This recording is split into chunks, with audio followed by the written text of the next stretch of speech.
Hey, we're the Huge Movie Fanatics, and we are going to review Tron Legacy, or Tron 2.0 as it was called for a long time. I liked that title. I did like that title too. That's the title of the video game, I think. But anyway, Tron Legacy was the sequel that was nearly 30 years in the making to the terrific movie that was Tron. And I'm going to start off right now by saying it's a great idea that they took a relatively simplistic story and made like this great complex background following Flynn's kid.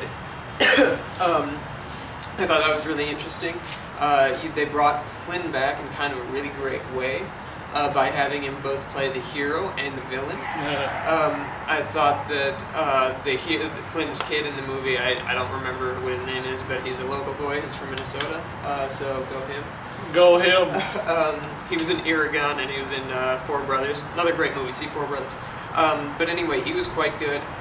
Olivia Wilde, is Wilde. it? Olivia Wilde is the best thing about the movie. She is just sort of stunning to watch, and she's just kind of a really kind of interesting character. I liked her quite a bit.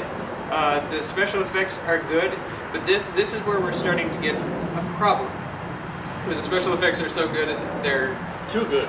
Too good, and the movie loses its color in a weird way. Like the first movie was really strong colors, but the colors were strong. This one, the colors are kind of minimal, and the whites and the blacks are really strong. And I like the color of the first one with like the oranges and reds and stuff, and the blues especially. They're just kind of faded in this.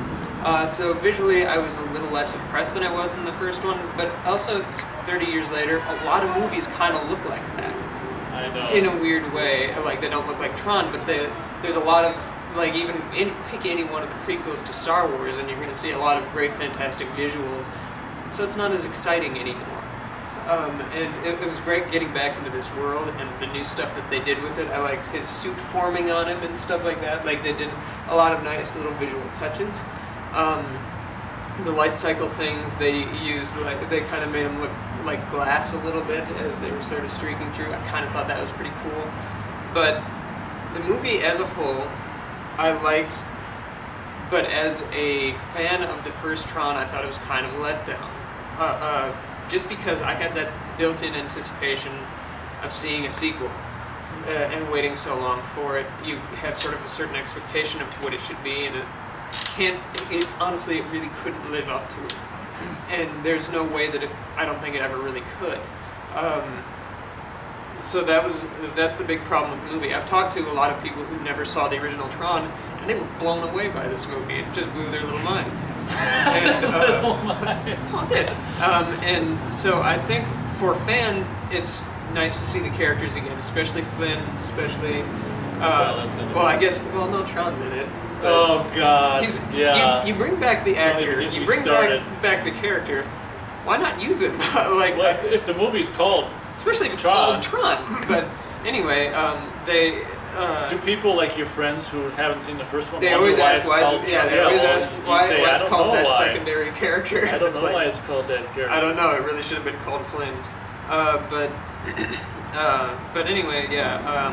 It was great to see the characters again show up. As I say, Jeff Bridges. There's something really watchable about that man, and like I liked watching him, especially when he was playing Flynn. When he was playing the villain in the movie, he was watchable just because he looked kind of awkward. I did like what they did and what they tried to do with it. And like you can get away with it because you're in a computer simulation. Yeah, that's true. So, well, how come the other computer simulations don't look that weird? Yeah, I know. It's kind of, because there are people playing them. Yeah, but anyway, I'd give the movie 3 stars. It's a good movie. Yeah, I saw Tron. I was so, I was waiting for this movie forever, so I actually did one of the few midnight showings, and I got to tell you that the first minutes when they're at the board meeting at NCOM and stuff, my frickin' little fanboy heart was just going, oh my God, it's Dillinger's son, and that's what's his name too playing him, at a little uncredited role or whatever. And there's Alan, and oh my God, I almost pissed myself, and then I wasn't too keen on you know, our fellow Minnesotan, I thought that, I don't know, he was okay. He didn't blow my socks off. No one really did, except for, oh, you didn't mention that one guy, which I'll mention. Yeah, I thought that, as I do about a lot of movies made now, I think that you get a lot of beautiful people to be in them, and they're just kind of just, from my point of view, kind of bland and blah. They barely have any dialogue that's even interesting. They don't even rarely deliver it with any flair or anything, which is why I have to ask, what did you like about Olivia Wilde in this movie? She just had an interesting look about her, and I was willing to go with her story. Well, like she was supposed to be, yeah, like her physical look. I liked the hairstyle. I liked everything. Okay. Like I liked her look, but she was supposed to kind of be emotionless to some extent. Well, she was kind of, and I kind of liked that she played it really. Well, she was like an alien after all, in a way. Yeah, weird. Yeah, I liked that about it, and I liked. I just went with her story. I was drawn in. Okay, well, that's you're right. I found it very ironic because, I mean, if you watch the making of it, like, yeah, you know, trying to cast that part of Cora, they're like, yeah, we thought about so many women, or we saw so many women, and it's just like, I look at Cora and I go, well, Jesus, you know what?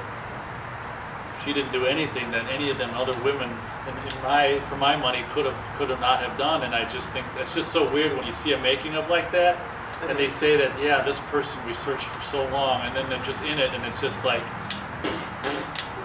Well, I think here's the thing: is that Go for it. She didn't have any way to express herself through dialogue or anything like that. Yeah. So they cast a woman with rather large eyes, and she did all of her expression and all of her performance in her eyes. And I think that's where it kind of worked. That's why it was kind of important why they mentioned her. They cast her for that, because she was rather expressive using her eyes in a pretty wonderful way. Okay. So but for me, anyway, keep going, sir. yeah, I'm just trying to get this in my. I was generally let down by the Tron world. It's funny because it looked exactly how I thought it would look, you know, with today's technology. I think they did. I think the people making it, Steven Lisberger actually was involved on some way, a producer or something. So I was very disappointed since he was. I can see him not being involved at going bad, but it going bad with him being involved. I guess I was very unhappy with, I guess, the way how it evolved. One could argue that so many years later the inside world of the computer is going to change, but for me, I liked the simplistic way it looked. Yeah, me too. In the first one, and I think the things they had, now when they made the first one, like the light bikes, and back in those days, you couldn't make a light bike do a circle. No. You could only make a light bike go like this and like this. And as a result of that limited technology, it added an element that was very actually cool by having no inertia, and you're like, that they completely forgot about in Tron Legacy. And one of the things that I really hate is how much real world there it seems. And the recognizers had such a great sound in the first one, very simplistic. Yeah. Just and now they're like frickin' rocket ships and steam coming off them. And I just thought the main problem with Tron Legacy inside the computer world was just the physics of it were so real world. There was way too much real worldness. Yeah. One thing, actually, the reason why people wore them stupid helmets in the first one is actually a technical reason, so they wouldn't have to mat around the hair. Yeah. So again, you have a technical reason, which makes actually kind of a cooler look, and everyone with hair, and because think about it, I mean, hair is really, I don't know, complex, kind of an organic thing, and it doesn't seem like it should be in the computer, and I thought that worked really well, just by chance for the first one and design-wise, and then to have everyone have hair in this one, and not that anyone does that, but I'm just saying, all the physics stuff. I didn't even think about that, but you're right. Yeah.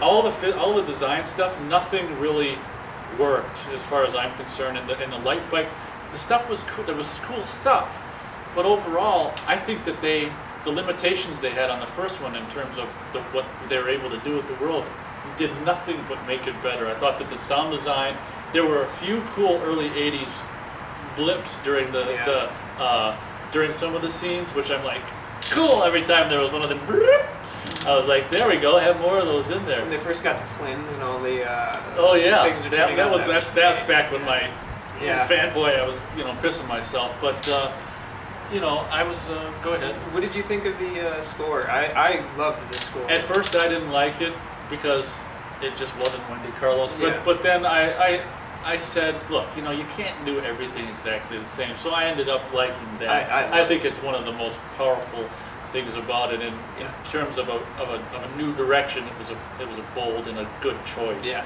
absolutely. And definitely like the famous D-Res or whatever scene when Flynn goes in there, and you know that tune is kind of one of the more higher voted on iTunes and stuff. So I think the score is fine. I didn't dig I guess just the storyline that they thought they had to do with the whatever the hell the creatures that she is one of. The last one, I can't even remember what the hell they're called. But when they were starting to say that, I was like, oh, come on. Yeah. You don't need to do that. Oh, it got needlessly complex. It got needlessly complex and just, yeah. So star rating, what would you give it? I don't know. I guess 2.5. To me, it's just... the one thing I've always thought ever since Tron Legacy came out is I'd rather have Tron Legacy than nothing. Like, you know, to me it doesn't ruin the first one. No. It doesn't do anything to the first one. I'd rather see an attempt at a Tron sequel than nothing. So it could, like I've been saying at the end of the last reviews, it could have been a lot worse. And one thing I want to tell you that's really funny about the director is there's a making of on the Blu-ray where they're at, because they actually recorded at Comic-Con the year before the audience for the, you know, like the audience for in the fight scene audience, and the guy's like, he's like, okay, I want you, the director, Joseph something, I don't know what his last name is, he's like, okay, when my hands go up, you cheer or something, and when I put them down, stop. And you should see his face, maybe it's on YouTube or something, when he's got his hands up. His face, he's like, I'm God. And then he'll put him down, and they'll stop. You know, the whole audience of 2,000 people. And then he'll go, you know, he won't be saying anything, he's just going. But it's his face, his expression of, I'm God. I'm directing all these people at once. He probably had a little.